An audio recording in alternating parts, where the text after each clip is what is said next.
તો સૌથી પહેલા આપ સૌને હર હર મહાદેવ, ઓમ નમઃ શિવાય. દોસ્તો, મહાદેવ વાસ્તુ ચેનલમાં તમારું એકવાર ફરીથી હું સ્વાગત કરું છું. આજે આપણે વાત કરીશું કન્યા રાશિના જાતકો માટે 1 થી 7 જૂન, એટલે કે આ જૂન મહિનાના પ્રથમ અઠવાડિયાના સમય વિશે. તો કેવો રહેશે તમારો આ પ્રથમ અઠવાડિયાનો સમય? પણ આ વિડીયો શરૂ કરતા પહેલા હું તમને એક પ્રશ્ન પૂછવા માંગુ છું.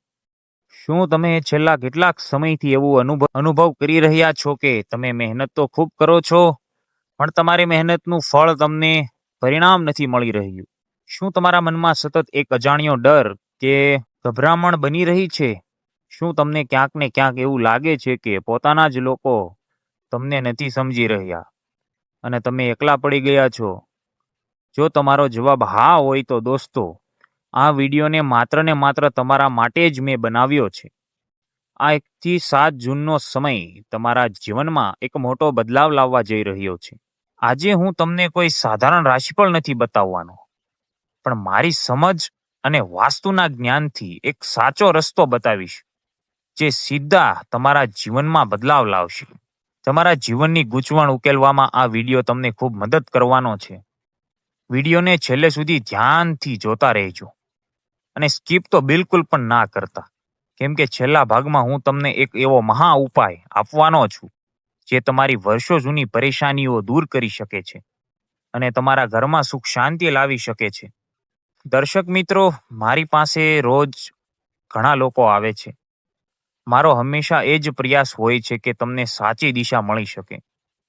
કન્યા રાશિના લોકોનો સ્વભાવ જ એવો હોય છે કે તેઓ બધું જ પરફેક્ટ કરવા માંગે છે, અને જ્યારે વસ્તુઓ એમના હિસાબથી નથી થતી ત્યારે તેઓ ખૂબ ચિંતામાં મુકાઈ જાય છે. થોડા દિવસ પહેલા જ એક કન્યા રાશિના ભાઈ મારી પાસે આવેલા.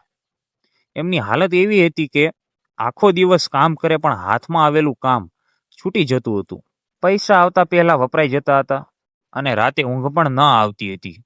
એમને એવું લાગતું હતું કે જીવનમાં બધું ખતમ થઈ ગયું છે અને રસ્તા બંધ થઈ ગયા છે. ત્યારે મેં એમને કહ્યું હતું કે ગ્રહોની દશા જ્યારે બદલાય ત્યારે આવું જ થાય ને. અને આવું જ કંઈક આ 1 થી 7 જૂન વચ્ચે, આ પ્રથમ અઠવાડિયું જૂન મહિનાની વચ્ચે તમારી સાથે પણ થઈ રહ્યું છે. તમે થોડા ગભરાયેલા લાગો છો. તમને એવું લાગે છે કે બધું તમારા કંટ્રોલથી બહાર જઈ રહ્યું છે. નાની નાની વાતોમાં તમારું મગજ ખરાબ થઈ જાય છે. જેની પર ગુસ્સો ના કરવો જોઈએ તેની પર પણ ગુસ્સો આવી જાય છે. પણ દોસ્તો, અહીંયા તમારે ગભરાવાની બિલકુલ જરૂર નથી. આ સમય ભગવાનને તમારી પરીક્ષા લેવા માટે નહીં, પણ તમને વધારે મજબૂત બનાવવા માટે આપ્યો છે. તમારે પોતાના મનને શાંત રાખવું પડશે. જો મનમાં ભાર લાગતો હોય તો જે પોતાના હોય એમની સાથે વાત કરો. રડવું આવે તો રડી લો, પણ ચિંતાને અંદર ને અંદર ના દબાવી રાખો. તમારા મનની વાત શેર કરવાથી મન હળવું થશે અને નવા રસ્તાઓ દેખાવા લાગશે. મને કોમેન્ટ બોક્સમાં અત્યારે જ જણાવો તમારી સ્થિતિ વિશે. હું પણ જાણવા માંગુ છું. હવે વાત કરીએ તમારા કામકાજ અને વેપારની. આ 1 થી 7 તારીખ જૂન મહિનાની આ સમય તમારા વેપાર માટે એક નવી તક લઈને આવશે. જો તમે કોઈ વેપારમાં છો અને નવા રસ્તા શોધી રહ્યા છો, તો આ સમય તમને મોટી મદદ કરશે. ખાસ કરીને જો તમે કોઈ માર્કેટિંગ, કમિશન કે એજન્સીના કામ સાથે જોડાયેલા છો, તો તમને અસાધારણ સફળતા મળશે.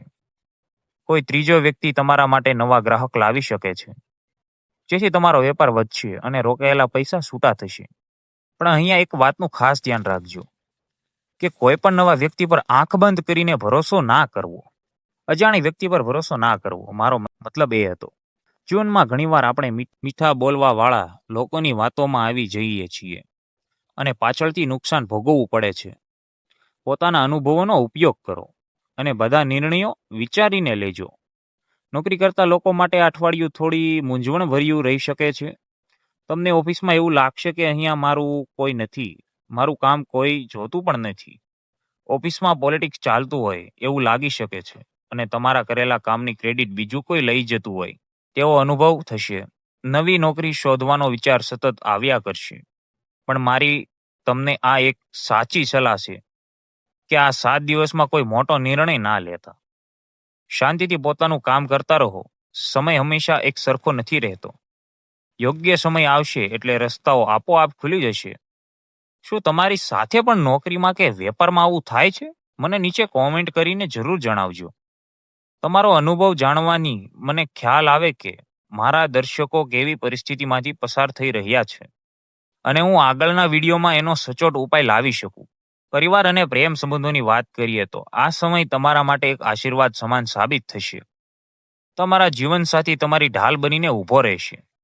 બહારની દુનિયામાં ભલે તમને કઠોર વાગે, પણ ઘરમાં તમને સાચો પ્રેમ અને સપોર્ટ મળશે. મારી તમને બે હાથ જોડીને વિનંતી છે કે ઓફિસનો કે બહારનો ગુસ્સો કદી પણ પોતાના ઘરના સભ્યો પર ના ઉતારવો. ઘણીવાર આપણે ચિંતામાં ને ચિંતામાં પોતાનાથી નજીકના લોકોનું અપમાન કરી બેસતા હોઈએ છીએ. એમની સાથે બેસો અને વાત કરો. બની શકે તો એકવાર સાથે જમીને પોતાના મનની વાત કહો કે તમે શું અનુભવ કરી રહ્યા છો. તમે જોશો કે તમારો અડધો ભાર ત્યાં જ હળવો થઈ જશે. તમારા પાર્ટનર તમને આર્થિક રીતે પણ મદદ કરી શકે છે અને એમની કોઈ સલાહ તમારા વેપારમાં કામ આવી શકે છે. જે લોકો સિંગલ છે કે નવા સંબંધીની શોધમાં છે, એમને થોડી રાહ જોવાની જરૂર છે. ઉતાવળમાં આવીને કોઈ રિલેશનમાં જોડાવું નહીં. સાચા સમયની રાહ જુઓ. ભગવાન મહાદેવ બરાબર સમયે તમારા માટે યોગ્ય વ્યક્તિ મોકલશે. ઘરમાં કોઈ વડીલની તબિયત ખરાબ હોય તો એમની ખાસ કાળજી લેજો. હવે આ મહાદેવ વાસ્તુ ચેનલ તો વાસ્તુશાસ્ત્રની વાત કર્યા વગર આ વિડીયો કદી પૂરો ના થાય. હું તમને વાસ્તુના કેટલાક ચમત્કારી નિયમ બતાવવા જઈ રહ્યો છું, જે તમારે આ અઠવાડિયામાં ખાસ અપનાવવાના છે. કન્યા રાશિના લોકો આ 1 થી 7 જૂન દરમિયાન પોતાના ઘરની ઉત્તર દિશાને એકદમ પવિત્ર અને સાફ રાખો. ઉત્તર દિશા એ કુબેર દેવની દિશા માનવામાં આવે છે, જે તમે લોકો પણ જાણો છો. ત્યાં જો તમે કચરો ભેગો થવા દેશો કે ભંગાર રાખશો તો તમારા આવતા પૈસા અટકી જવાના જ છે. આર્થિક વિકાસ રોકાઈ જશે. ઉત્તર દિશામાં એક પાણીનો ભરેલો કળશ રાખવાથી ચમત્કારિક લાભ થાય છે. બીજું એક ખાસ કામ કરજો. તમારા ઘરના મુખ્ય દરવાજા પર રોજે સવારે ઉઠીને પ્રભુનું નામ લઈને હળદરવાળું પાણી છાંટજો. આવું કરવાથી ઘરમાં નકારાત્મક ઉર્જા પ્રવેશી નહીં શકે અને ઘરમાં સુખ શાંતિનો વાસ થશે. હળદર એ પવિત્રતાનું પ્રતીક છે અને તે ખરાબ નજરથી ઘરને બચાવે પણ છે. આ નાની એવી વાસ્તુ ટિપ્સ તમારા ઘરનું વાતાવરણ એકદમ પવિત્ર બનાવી દેવાનું છે. આ ટિપ્સ તમને કેવી લાગી તે પણ મને કોમેન્ટમાં લખીને જણાવો. તમારા ઘરમાં તમે વાસ્તુ પ્રમાણે શું શું ફેરફાર કર્યા કરો છો તે અનુભવ પણ મારી સાથે શેર કરજો, તો મને ખૂબ આનંદ થશે. આર્થિક બાબતમાં આ સપ્તાહમાં અચાનકથી કોઈ સારો લાભ મળી શકે છે. જો તમારા પૈસા ક્યાંક ફસાયેલા છે કે કોઈ પાસેથી લેવાના બાકી પણ છે, તો તે આ સમયમાં પાછા આવી શકે છે. આ એક અચાનક આવેલો લાભ તમને આનંદથી ભરી દેશે, પણ સાથે સાથે ખર્ચા પર પણ નિયંત્રણ રાખવું પડશે. બચત થોડી ઓછી થશે, પણ આવક સારી એવી રહેશે જેથી ઘરનું ગુજરાન ખૂબ સારી રીતે ચાલશે. જો તમે એફડી કે મ્યુચ્યુઅલ ફંડમાં રોકાણ કરવાનું વિચારતા હો તો આ સમય સારો છે, પણ શેર બજારમાં મોટું જોખમ લેવાનું ટાળજો. ભાગીદારીમાં નવો ધંધો શરૂ કરવા માટે આ 1 થી 7 જૂનનો સમય થોડો સંભાળીને ચાલવા જેવો છે. પૈસાની લેવડ દેવડમાં લેખિતમાં દસ્તાવેજ કરવા આવશ્યક છે, જેથી ભવિષ્યમાં કોઈ મતભેદ ના થાય. સ્વાસ્થ્યની બાબતમાં તમારું થોડું ધ્યાન રાખવાની જરૂર છે. વધારે પડતી ચિંતાના કારણે તમને કમરનો દુખાવો કે ઘૂંટણનો દુખાવો થઈ શકે છે. સતત વિચારવાથી માથું દુખાવું એવું પણ બની શકે છે.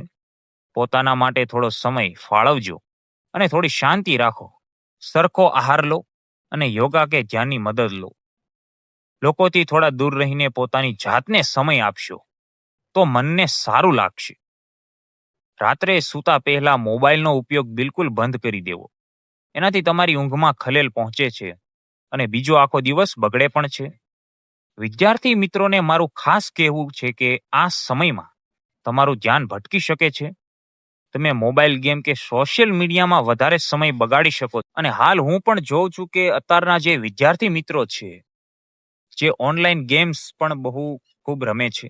અને સોશિયલ મીડિયામાં હાલમાં આપણે ટ્રેન્ડિંગમાં વાત કરીએ તો ઇન્સ્ટાગ્રામમાં વિદ્યાર્થી મિત્રો, જે યુવા પેઢી છે આપણી, તે ખૂબ જ સમય બગાડે છે અને પોતાનું ડિસ્ટ્રેક્શન પણ ગુમાવે છે.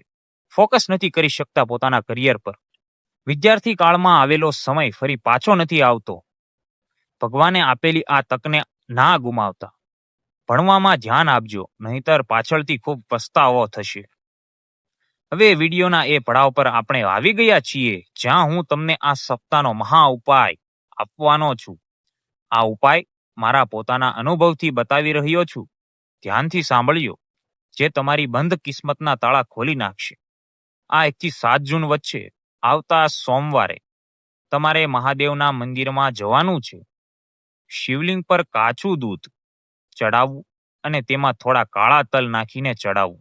સાથે સાથે મનમાં ઓમ નમઃ શિવાયનો જાપ કરવો અને પ્રભુને પોતાની ચિંતા દૂર કરવા પ્રાર્થના પણ કરવી.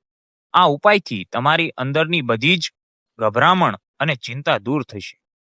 અને બીજો એક મોટામાં મોટો ઉપાય એ છે કે કોઈ એવું ગરીબ બાળક શોધો જેને મદદની જરૂર હોય, જેને તમે ઓળખતા પણ ના હો. એવું બાળક મળે તો તેને જરૂર વસ્તુનું દાન કરજો. તેના કપડાં કે જમવા માટે મદદ અવશ્ય કરજો. આ દાન એકદમ નિસ્વાર્થ ભાવે કરવું. ત્યારે એવું ના વિચારવું કે આ મને શું આપશે. જ્યારે તમે આવી નિસ્વાર્થ સેવા કરશો ત્યારે મહાદેવ તમારા ઘરે ખુશીઓનો વરસાદ લાવશે. તમારા સંતાનો જો તમારું કહેવું નથી માનતા તો તે પણ સાચા રસ્તે આવી જશે. ગરીબના આશીર્વાદ હંમેશા ગ્રહોની ખરાબ દશાને પણ બદલી નાખે છે તેવું શાસ્ત્રોમાં કહેવામાં આવ્યું છે. દોસ્તો, મારા દર્શક મિત્રો, આ રસ્તો તમે ચાલુ કર્યો છે તો મહાદેવ પર ભરોસો રાખો. ભગવાન તમારો હાથ ક્યારેય નહીં છોડે, એની હું ખાતરી આપું છું. જીવનમાં ઉતાર ચઢાવ આવ્યા કરે છે, પણ આપણી શ્રદ્ધા મજબૂત હોવી જોઈએ. મારી આ વાતો જો તમારા હૃદય સુધી પહોંચી હોય તો કોમેન્ટમાં હર હર મહાદેવ જરૂરથી લખજો, જેથી એક સકારાત્મક ઉર્જા ઉત્પન્ન થાય. આ વિડીયોને દિલથી લાઈક કરજો અને તમારા કન્યા રાશિના દરેક સ્નેહીજનો, પરિવારના સભ્યો સાથે શેર કરજો, જેથી એમને પણ જીવનમાં સાચું માર્ગદર્શન મળી શકે. આવા જ નવા સાચા અને ઉપયોગી વિડીયો જોવા માટે આપણી પોતાની ચેનલ મહાદેવ વાસ્તુને સબસ્ક્રાઇબ કરવાનું બિલકુલ ના ભૂલતા. આપનો આ પ્રેમ અને સાથ આમ જ મળતો રહે તેવી પ્રભુ ચરણોમાં પ્રાર્થના. આવતા વિડીયોમાં ફરી એક નવા વિષય સાથે મળીશું. ત્યાં સુધી ખુશ રહો, સ્વસ્થ રહો, પોતાના ચાહવા વાળાનું ધ્યાન રાખો. હર હર મહાદેવ.